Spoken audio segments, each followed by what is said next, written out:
아기와 그의 어머니를 데리고 이스라엘 땅으로 들어가니라.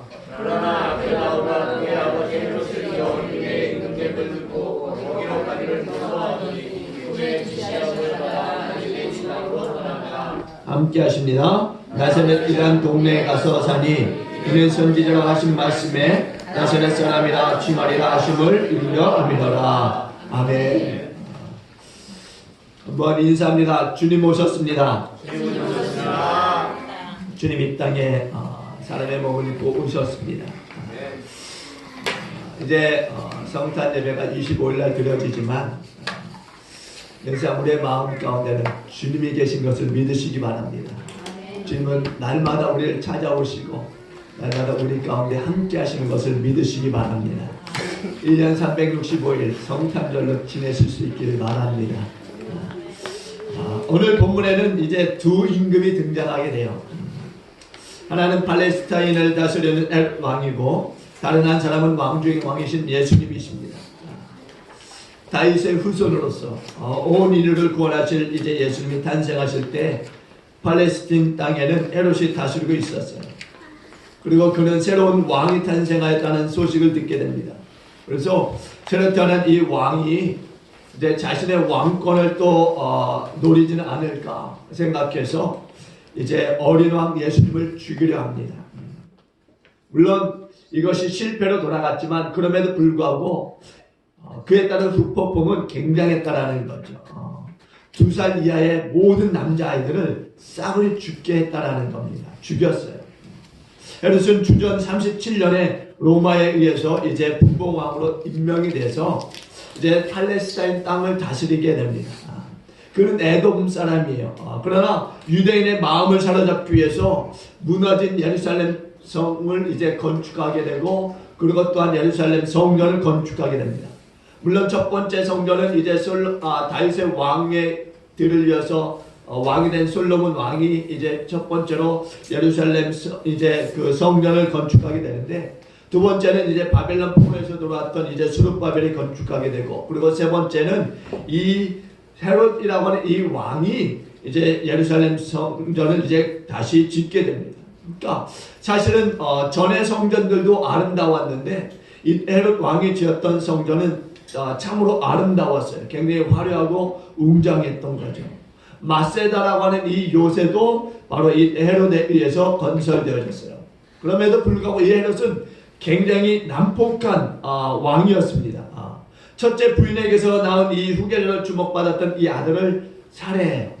그리고 둘째 부인에게서 낳은 이 두 아들마저도 자신의 이 왕위를 위협한다고 해서 부인과 두 아들을 다 살해하게 됩니다. 헤롯은 아내와 자식마저도 자신의 왕위를 노릴 때는 과감하게 다 죽였다는, 아니 과감하기보다는 가차없이 잔인하게 죽였던 왕이었어요. 그리고 예수님이 새로이 왕으로 태어나셨을 때에도 유대 나라의 2살 이하의 이 남자애들은 다 죽이는 일을 했다라는 거죠. 그 당시에 이 헤롯의 이제 아들로 태어나게 되면은 이미 헤롯은 자신의 아들과 부인을 죽인 이런 일들이 있기 때문에 소문이 아주 안 좋게 나 있었어요. 그래서 헤롯의 아들이 되느니 돼지가 났다라고 하는 이야기들도 돌았다는 거죠. 헤롯은 예수님이 태어나시고 얼마 있지 않아서 이제 오늘 본문의 말씀처럼 세상을 떠나게 됩니다.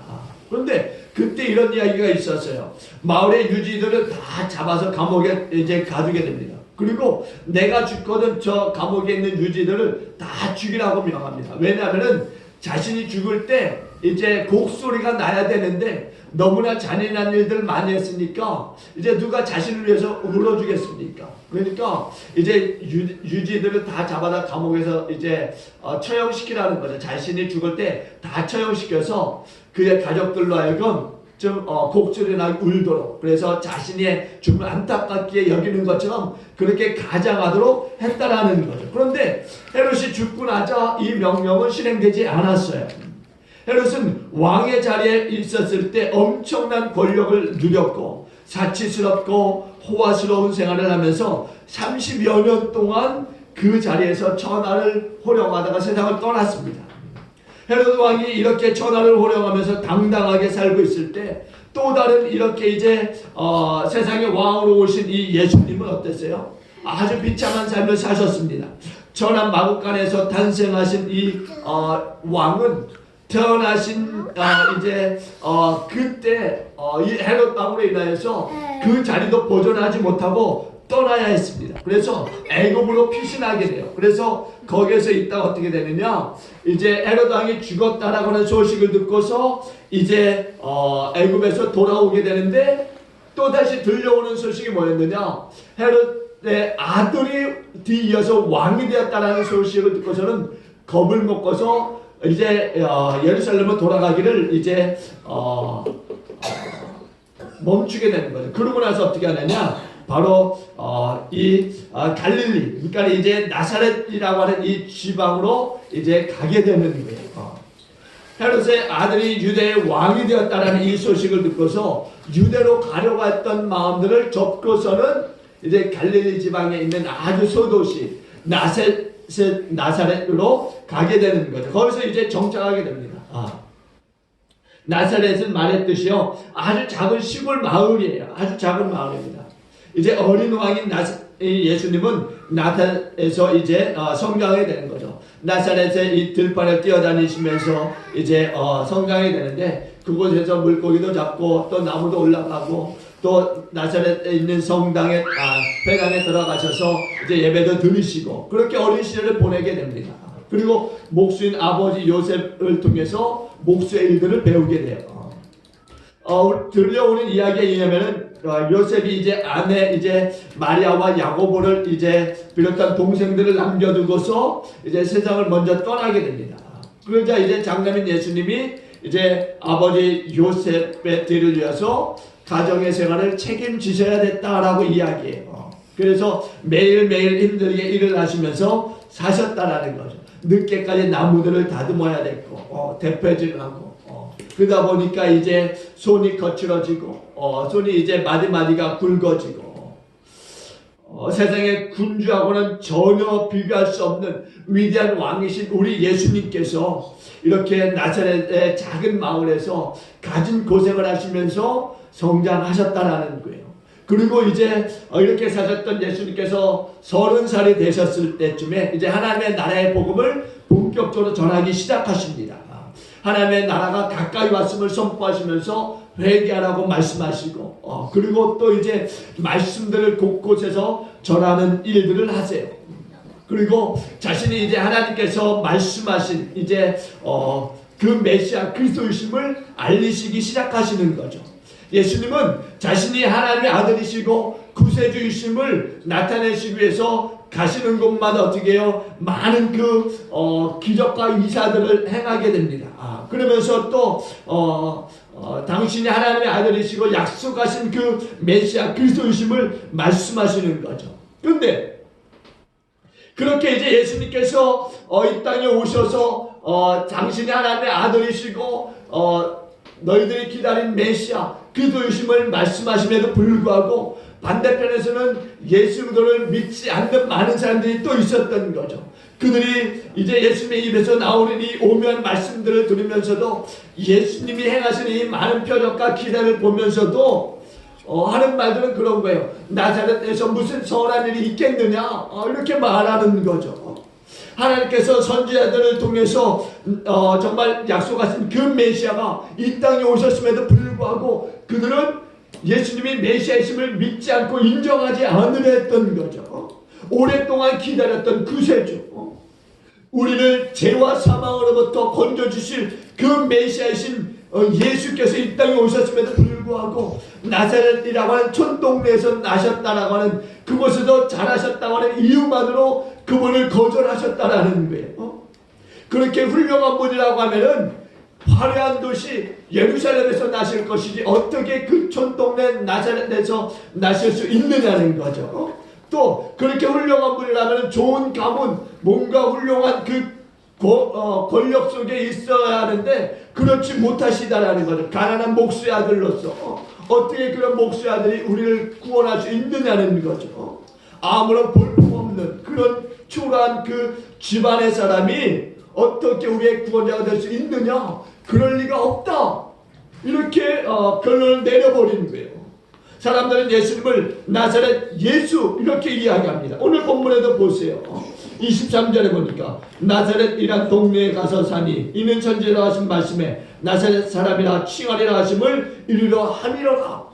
분명히 나사렛 사람이라 칭하리라 하심을 이루게 합니다라고 말씀하고 있음에도 불구하고 이들은 성경을 부인하고 있고 이들은 또한 예수님을 부인하고 있다라는 거예요. 나사렛 예수라고 하는 말이 뭡니까? 그야말로 촌사람, 시골 사람이라고 하는 말이에요. 그러니까 거기에는 멸시와 조롱의 의미가 담겨져 있는 말입니다. 이렇게 사람들이 예수님을 갈릴리의 아주 작은 시골 나사렛 출신이라고 비꼬았고 나사렛 출신인 예수가 위대한 구원자가 될 수가 없다라고 예수님을 거부했지만은 그러나 하나님께서는 가장 작고 초라한 이 지역, 가장 작고 보잘것없는 이 마을, 이 나사렛을 온 인류를 구원하실 예수님의 자라신 곳이 되게 하셨음을 믿으시길 주님으로 축원드립니다. 유대의 가장 좋은 그 유대의 그 예루살렘이라고 하는 지역도 있지만은 하나님은 베들레헴이라고 하는 곳을 통해서 예수님이 나게 하셨다라는 사실을 우리는 분명히 믿어야 줄로 믿습니다.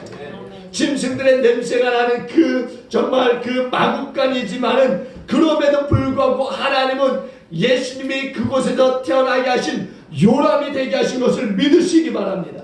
이게 하나님의 역사라는 거예요. 하나님은 미련한 자를 지혜롭게 하셔서 지혜로운 자를 부끄럽게 하시는 하나님이신 것을 믿으시기 바랍니다. 하나님은 또한 약한 자를 택하셔서 강하게 하시고 강한 자를 또 부끄럽게 하시는 하나님이신 것을 믿으시기 바랍니다. 사람들은 외모로 사람을 판단하지만 하나님은 그렇지 않으신 것을 믿으시기 바랍니다. 하나님은 그러신 분이세요. 하나님을 구세주로 믿고 또 하나님 메시아로 믿고 또 하나님을 예수님을 살아계시라는 아들로 믿는 그런 사람들을 통해서 하나님의 역사를 이루어 가시는 분이신 것을 믿으시기 바랍니다. 우리는 그걸 봐야 함에도 불구하고 많은 사람들은 그것을 보지 못하고 있는 거죠. 그냥 외모로 판단하는 오늘 나사렛 유대 사람들 우리가 볼 수 있는 거예요. 돈이 있느냐, 잘생겼느냐, 키가 크냐, 또 어떤 그 권력이 있느냐, 어떤 집안에서 자랐느냐, 이것을 보고 평가해 버리는 거죠. 우리 주님의 눈은, 우리 하나님의 눈은 그런 게 아니에요. 외모가 아니라는 거죠. 생명이 있느냐, 하나님과 함께 하느냐, 하나님의 능력이 있느냐, 그걸 가지고 평가하는 거예요. 예수님이 탄생하시기 600년 전에 활동했던 이 선지자 이사야는요, 예수님에 대해서 이렇게 노래합니다. 이사야서 53장 2절에 보니까 그는 주 앞에서 자라나기를 연한 순 같고 마른 땅에서 나온 뿌리 같아서 고운 모양도 없고 풍채도 없은즉 우리가 보기에 흠모할 만한 아름다운 것이 없도다. 우리가 흠모할 만한 아름다운 것이 없는 분이 예수님이세요. 고운 모양도 없고 풍채도 없으신 분이 예수님이십니다. 여러분, 예수님은요 연한 순 같아서 너무나 약해 보이신 분이셨어요. 마른 땅에서 나온 뿌리 같아서 아름다운 모양도 없고 풍채도 없습니다. 아무리 보아도 흠모할 만한 아름다운 것이 하나도 없으신 분이 예수님이셨어요. 그러나 보잘것없이 보이는, 초라해 보이는, 변변치 않은 나사렛 예수가 온 인류를 죄에서 건져내실 구세주이시면서 우리의 주님이 되시고 온 인류의 소망이 되신 것을 믿으시기 바랍니다. 여러분, 남은 화려한 궁전에서 기름진 음식을 먹으면서 사치스러운 옷을 걸치고 세상을 호령했던 왕이었지만 그러나 하나님과 관계없이 살았던 그는 영원한 저주와 형벌의 장소에 던져졌다라는 것을 또한 믿으시기 바랍니다. 여러분, 태어나자마자 누울 곳이 없어서 마음간 굴에 누우셨던 주님, 헤롯의 칼날을 피해서 멀리 애굽으로까지 도망쳐야 했던 예수님, 그리고 헤롯이 죽은 뒤에는 갈릴리라고 하는 아주 작은 그 마을에 정착해서 사시면서 목수의 일을 하셔야 했던 예수님, 비록 그렇게 비천하게 사신 예수님이셨지만은 하나님의 보내심을 받으셨던 예수님이셨고 또 하나님이 함께 하시는 예수님이셨고 또한 온 인류를 구원하기 위해서 이스라엘 백성들이 기다리셨던 예수님이셨다라는 것, 그리고 우리의 구세주이시고 우리의 영원한 왕이 되시는 예수님이심을 믿으시길 바랍니다. 중요한 건 외모가 아니라는 거예요. 화려함이 아니고 웅장함이 아니라는 거죠. 하나님이 보내셨다라는 것, 그리고 보내신 예수님은 하나님의 아들이시다라는 것, 그게 중요한 사실이죠. 하나님의 역사는요, 낮은 곳에서 작은 곳에서 보잘것없는 데서 이루어지는 것을 믿으시기 바랍니다. 하나님은요, 미련한 자를 통해서 지혜롭게 하시고 또한 지혜로운 자들을 이 미련한 자를 통해서 부끄럽게 하시는 하나님이세요. 약한 자를 들어서 강하게 하시고 또한 강한 자를 부끄럽게 하시는 하나님이십니다. 여러분, 하나님이 선지자 사무엘을 통해서 이제 베들레헴 이새의 집에 가서 이제 다음 후계자를 이제 선정하게 하십니다. 이새의 집에 갔어요. 7명의 아들들이 쭉 모여 있습니다. 아들들을 봤을 때 아들들의 좀 화려함이라고 할까요? 좀 뭔가 아들들만의 특징이 있었던 거죠. 7 아들들 각자의 특징이 있었어요. 보기에도 정말 하나님이 이들을 통해서 이스라엘의 그 다음 왕을 이어갈 그런 왕들과 같은 그런 아들들이었죠. 그런데 사무엘이 한 사람 한 사람을 봤을 때 하나님이 다 태자를 놓으셨어요. 아니라는 거예요. 그들이 아니라는 겁니다. 7명 모두가 정말 사람들이 보기에는 뭔가 정말 하나님의 역사를 이루어가는데 실 받을 것 같은 그런 아들들이었는데 다 하나님이 다 태자를 놓으셨어요. 그리고 사무엘이 너무 답답해서 혹 다른 아들은 없느냐 그랬을 때 이새도 너무 답답했던 거죠. 7 아들이 정말 뭔가 사울의 왕위를 이어서 왕이 될 것 같은 누군가 한 명쯤은 그렇게 될 줄 알았는데 다 태자를 맞은 거죠. 그래서 이제 이새가 이제 마지막 아들 하나가 있는데 그 아들은 양을 치는 목동이라는 거예요. 이새도 이 다윗에 대해서 좀 뭔가 인정하는 그런 모습이 없었던 거죠. 뭔가 한나라의 그 왕이 될 만한 인물로 보지 못했던 거예요. 근데 데려오라는 거죠. 그 아들이라도 보자는 거예요. 그래서 사무엘이 이 얘기를 듣고 이새가 이제 그 다윗을 이제 데리고 오게 됩니다. 그런데 하나님께서 사무엘이 그 즉시 감동을 주신 거예요. 다윗을 보자마자 하나님의 감동을 받은 정말 사무엘이 하나님의 음성을 듣게 되면 어떻게 되느냐? 이는 내 마음에 합한 자라 이렇게 말씀하시는 거죠. 누구로부터도 인정받지 못했던 다윗이었는데 하나님이 그를 인정하시면서 사울 왕의 뒤를 이어서 이스라엘 왕이 되게 하십니다. 여러분, 하나님은 사람이 보기에 가장 작고 초라하고 보잘것없는 자를 들어서 사용하시는 분이신 것을 믿으시기 바랍니다. 그리고 이 다윗이 전쟁터에 나가서 어떻게 합니까? 골리앗 앞에 쓰지 않습니까? 골리앗은 기골이 장대했던 그런 장수였어요. 목소리는 아주 천둥 같았고요. 그가 입고 있는 갑옷은요, 어마어마한 무게를 가지고 있는 갑옷이었어요. 그리고 그 앞에 아무도 설 수 없었습니다. 그는 3m에 가까운 그 키로 이스라엘을 향해서 소리를 고래고래 지릅니다. 누구 하나 나와서 나와 싸워보자는 거죠. 근데 아무도 나가지 못하고 그렇게 벌벌 떨고 있는 이스라엘 진영에서 다윗이라고 하는 이 소년이 나오는 거예요. 그가 가지고 있는 무기는 칼과 창이 아닙니다. 그냥 시내가에서 주울 수 있는 조약돌 5개 뿐이었어요. 그럼에도 불구하고 중요한 것은 그는 살아계신 여호와 하나님의 이름으로 그 자리에 섰다라는 거죠. 하나님은 다윗과 함께 하셨어요. 다윗으로 하여금 거인 골리앗을 쓰러뜨리게 하셨다라는 거죠. 하나님의 살아계심을 다윗을 통해서 보여주시는 일을 보여주신 것을 우리가 볼 수 있어요. 이처럼 하나님의 약한 자를 들어서 강하게 하시는 하나님이신 것을 믿으시기 바랍니다. 예수님과 함께 복음을 전했던 이 12명의 제자들을 보세요. 예수님께서 12명의 제자를 택하셨을 때에도 12명의 제자들 가운데 뭔가 학벌이 좋은 제자, 또 뭔가 권력 있는 제자, 뭔가 재산이 많은 제자는 한 사람도 없었다라는 거예요. 무식한 어부, 또 사람들에게 손가락질 당하는 세리, 뭐 또 평범한 농부, 그저 그런 사람들이었어요. 근데 하나님이 보잘것없는 이 사람들을 지혜롭게 하시고 강하게 하시고 능력 있게 하셔서 하나님의 복음을 세상 땅끝까지 전하게 하신 것을 믿으시기 바랍니다. 또 처음 교회는요, 마가의 다락방에서 120명의 연약한 사람들로부터 시작하게 하셨던 것을 우리가 보게 돼요. 주님께서 이들에게 예루살렘에서 이제 모여서 기도하게 하시는 거죠. 120명의 성령을 받고자 열심히 기도하고 성령을 받았을 때 어떻게 됩니까? 예루살렘과 사마리아와 땅끝까지 이르러서 증인이 되게 하시고 이제 하나님의 교회를 시작하게 하시는 역사를 우리가 보게 됩니다. 여러분, 모여있는 120명 가운데는요, 권세 있는 사람, 학벌 좋은 사람, 뭐 사람들에게 인정받는 사람, 물론 그 중에 한 사람이라고도 있었겠죠. 그러나 대부분의 모든 사람들은 비천한 사람들이었어요. 보잘것없는 사람들이었어요.